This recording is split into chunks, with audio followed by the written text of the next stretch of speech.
నమస్తే అమ్మ అన్నపూర్ణ శంకర. నా పేరు వరుణ్. నువ్వు రీసెంట్గా పోస్ట్ చేసిన ఒక పోస్ట్ నేను చూశాను.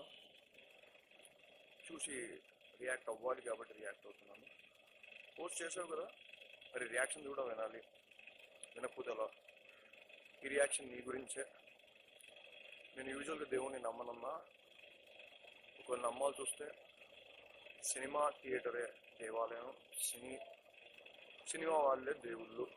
ఇది నా నమ్మకం. అలాంటప్పుడు నువ్వు నా దేవుళ్ళని తిట్టావు. మనిషి వినపోతా అన్నావు. వాళ్ళు తీసిన సినిమాలన్నీ చెత్త అన్నావు. మా మనోభావాలు దెబ్బతిన్నాయి. మరి మనోభావాలు దెబ్బతింటే మాట్లాడాలి కదా. మాట్లాడుతున్నాను. చెవులు నిక్క పొడుచుకొని విను. సినిమా వాళ్ళు మారాలి, సినిమా ఇండస్ట్రీ మారాలి, సినిమా చూసే జనాలు మారాలి.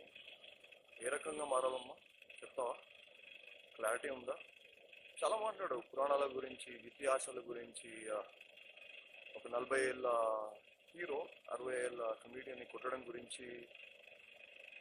మరి ఒక కమీడియన్ డాక్టరేట్ వచ్చిన ఒక కమీడియన్ని మనిషి దున్నపోతాడు అని మాట్లాడాలి. ఇవన్నీ చూసాం. హర్ట్ అయ్యాం, బయటకు వచ్చాం, మాట్లాడుతున్నాం. ఇప్పుడు నేను అడగాలని ఫిక్స్ అయిపోయాను. నిన్నే అడగాలని ఫిక్స్ అయిపోయాను. మాట్లాడుకుందాం. నీ పడమటి కూని రాగాలు ఇక్కడ వరకు వినిపించాయమ్మా. ఎక్కడో ఇండియాలో మారుమూలను దుబ్బించుకుంటాను ఆ వరకు. అందుకని రియాక్ట్ అవుతున్నాను. పాయింట్ నెంబర్ 1,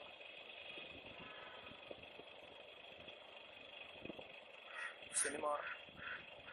నీకు సినిమా మీద పరిజ్ఞానం ఎక్కువ ఉంది, అందుకనే సినిమా గురించి మాట్లాడతాను. తెలుగు సినిమా మీద పరిజ్ఞానం చాలా ఎక్కువ కాబట్టి మాట్లాడుతాను అన్నావు.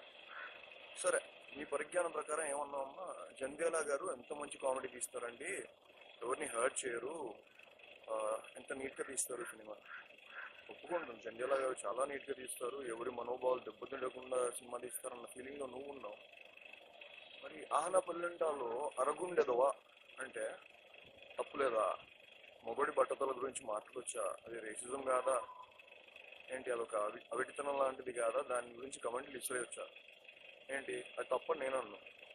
నువ్వు మిగతా అని తప్పుగా ఫీల్ అవుతున్నావు కాబట్టి దీన్ని తప్పుగా ఫీల్గా అవు. ఎందుకు అవుతావు? అక్కడ అబ్బాయి కదా, మొగెదవు కదా. మొగెదవులకి ఇంత అన్యాయం జరిగినా మన దేశంలో లేదమ్మా, ఒక సంఘం కూడా లేదు. ఆడవాళ్ళకి అన్యాయం జరిగిన ప్రతి చోట వందలు, వేలు, లక్షల మంది మొగోళ్ళు ఉండి వాళ్ళని ఏదో ఒక రకంగా ఆదుకుందామనే ఆలోచనలో ఉంటారు. ఆడవాళ్ళకి చెప్పలేనన్ని సంఘాలు ఉన్నాయి, కానీ మొగదవులకు లేవు కదా. మీరు లాగే రియాక్ట్ అవుతారు. సర్లే, ఇప్పుడు ఆడ మగ మళ్ళీ ఈ టాపిక్ ఎందుకు, తర్వాత మాట్లాడుకుందాం.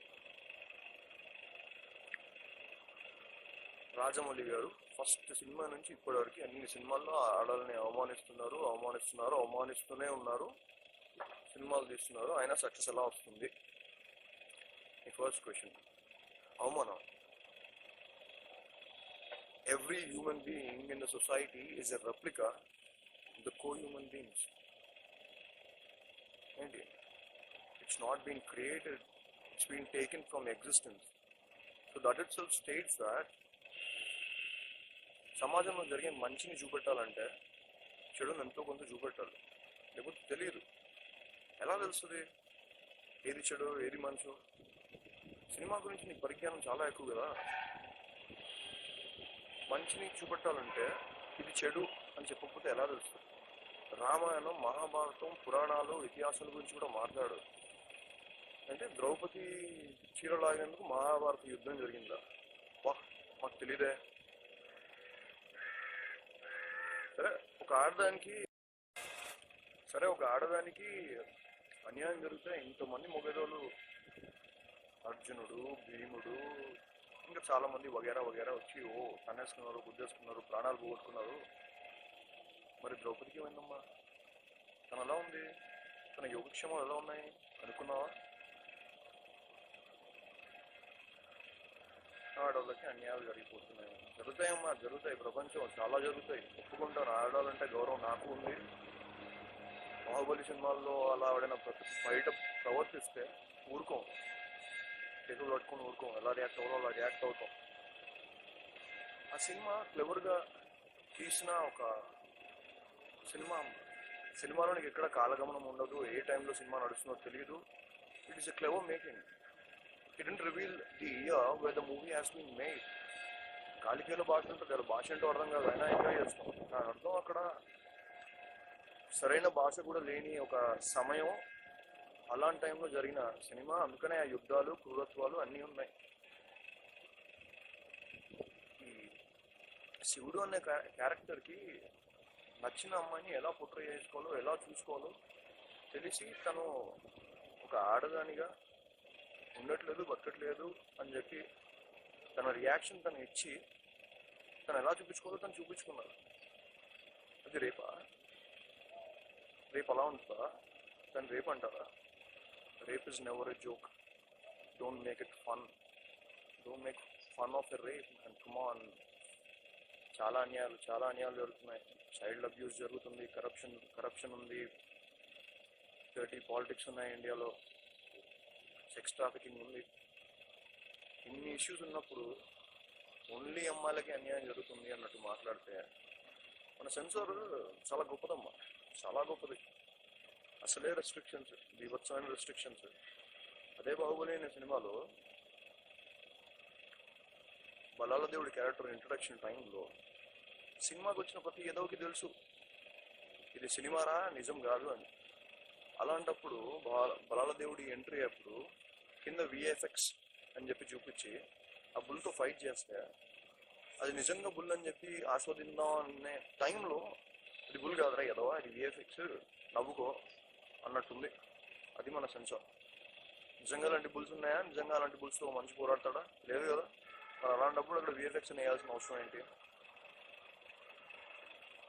తమన్నా సవంతిక రేప్ అన్నావు కదా, సరే, if that was a rape, మరి అదే అవంతిక కత్తి తీసుకొని గుండెల్లో పొట్టేస్తుందే అడేం చేయనప్పుడే. అక్కడ ప్రభాస్ రేపు జరగలేదా? మోగేదో పట్టించుకో. కరెక్ట్, ఒప్పుకుంటానమ్మా.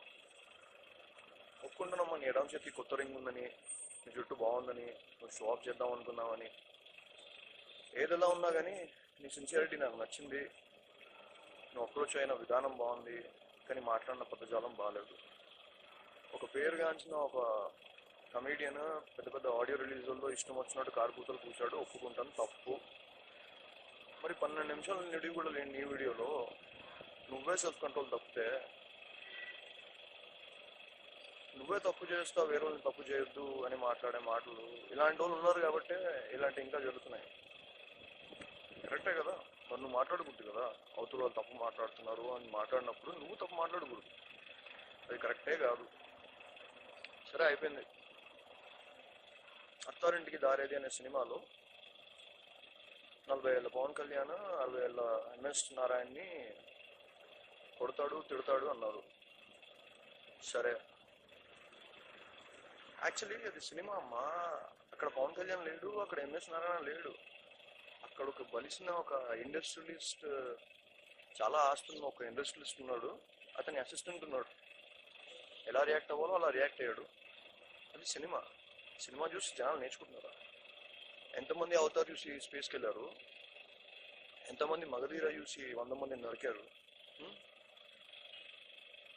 సినిమా చూసి నేర్చుకోకపోవడం అనేది విచక్షణ. అది మనుషులకు ఉండాలి. ఏది తీసుకోవాలో అది తీసుకోవాలి, ఏది వదిలేయాలో అది వదిలేయాలి. అది క్రియేటివిటీ. అదైపోయింది. తర్వాత కుణ వెంకట్ ఏదో సినిమా పేరు నాకు గుర్తులేదు, సారీ. ఆ సినిమాలో ఏదో మళ్ళీ ఇలాగే మాట్లాడు. సినిమా అలాగే ఉంటుంది. ఒక ఆడియన్ నాకు సినిమా ఎలా కావాలని కోరుకోడు. థియేటర్కి వచ్చి సాటిస్ఫై అయ్యానా లేదా అనే కోరుకుంటాడు. వాళ్ళని మైండ్లో పెట్టుకుని రాసుకుంటారు. కానీ ఒక్కొక్క ఆడియన్కి ఒక్కొక్క సినిమా ఇలాగే కావాలి అనుకుంటే ఒక సినిమా ఒక ఆడియన్కి సరిపోదు.